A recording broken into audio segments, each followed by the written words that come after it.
Sometimes you don't get the title. You don't get the office or the formal education. And sometimes you don't even get the credit.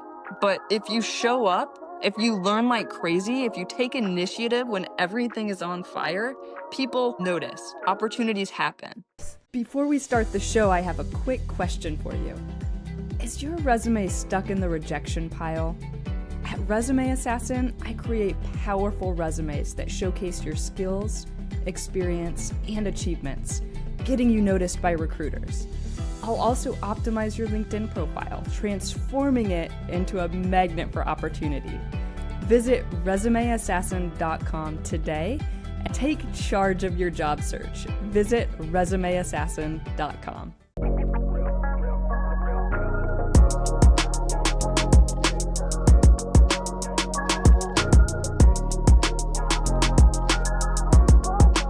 Welcome back to Resume Assassin's summer series, Career Stories, where I tell the stories of a few hidden figures and quiet disruptors who've shaped the world in some really big ways. Today, we're diving into the life of Emily Warren Roebling, a woman whose grit, brilliance, and quiet defiance quite literally changed the New York City skyline. She was never supposed to be an engineer. She never earned an official title, but when duty called, she answered in a way few could have imagined. Emily Warren Roebling didn't just help build a bridge, she carried it on her back when no one else could. And I mean that literally. Let's rewind to 1843. Emily was born into a big, boisterous family in Cold Spring, New York. She was the second youngest of 12 kids. Her father was a state assemblyman, and her older brother, Governor Warren, would go on to become a Union general during the Civil War. This wasn't a family that raised daughters to be housewives and little else. Education was important, and Emily showed early on that she wasn't content to sit on the sidelines. She attended Georgetown Visitation Academy, one of the top schools for girls in the country at the time. There, she learned subjects that most women weren't even encouraged to think about. Algebra, French, astronomy, history. It was an education meant to refine a lady, but Emily used it to expand her mind. Now, fast forward to the Civil War. Emily goes to visit her brother, Governor, at a Union Army camp. And that's where she meets Washington Roebling, a young civil engineer working as an aide-de-camp. Sparks fly, they fall in love, and they get married. It sounds like a love story from the history books, right? Well, it gets a lot more interesting from there. After the war, the couple travels to Europe, where Washington studies the use of pneumatic caissons, which are huge pressurized chambers used for building underwater foundations. Why? Well, because Washington's father, John A. Roebling, had just been commissioned to build the Brooklyn Bridge. Now, this bridge was going to be the longest suspension bridge in the world, and it was revolutionary, guys. Audacious. It was going to connect Manhattan to Brooklyn and over to the East River, and it was incredibly dangerous. Then tragedy. John Roebling, the mastermind behind the whole plan, dies in 1869 after his foot is crushed in an accident and he develops tetanus. So just like that, Washington becomes chief engineer, and Emily, she becomes his right hand. Or so everybody thought. Washington develops what we now know as the bends, casein disease. He becomes so ill that he's bedridden, can't go to the site, can't climb the towers, can barely hold a pen. So what happens? Emily steps in. She had no engineering degree, you guys, no official title. But for the next decade, Emily Warren essentially becomes the de facto chief engineer of the Brooklyn Bridge. Sweet.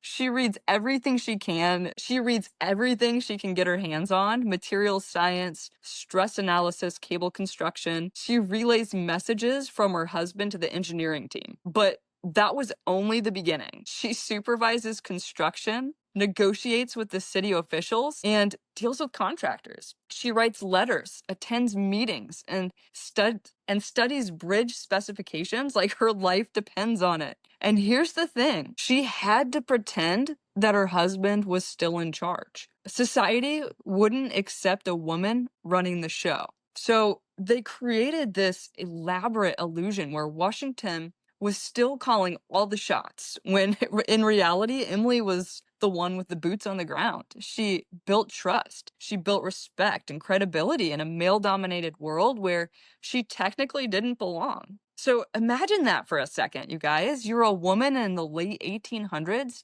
You can't vote, you're not allowed in engineering societies, and yet you're directing the construction of one of the greatest engineering feats of your time. And that was Emily. When political forces tried to push Washington out as chief engineer, Emily gave this super impassioned speech defending his role, and by proxy, her own. And it worked. They stayed in charge. And then came the day that cemented her legacy. On May 24th, 1883, the Brooklyn Bridge finally opened. After 14 years of blood, sweat, and broken bones, literally, the bridge was ready.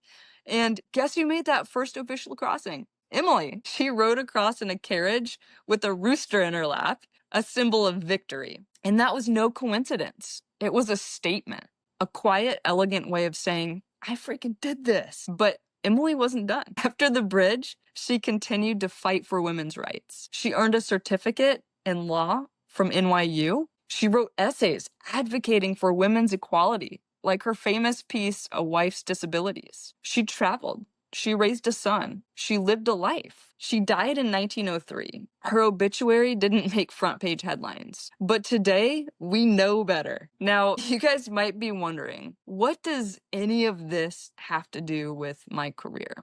Well, let me tell you something. Sometimes you don't get the title. You don't get the office or the formal education. And sometimes you don't even get the credit.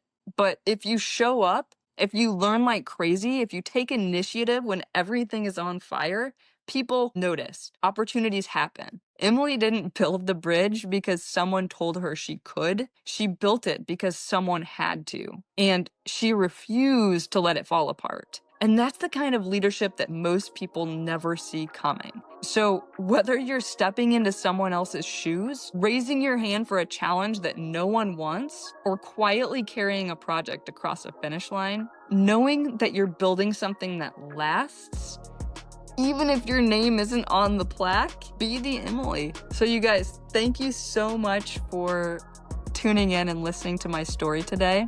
I hope that you're able to take something away from this and connect it to your own life. If you're enjoying these stories, please subscribe. If you're enjoying these stories, please hit the subscribe button and tune in next week. Have a great day, guys. Thanks for listening. I will be releasing episodes every Monday, so be sure to subscribe on the platform that you are watching this, give it a 5-star review, and we'll see you next time.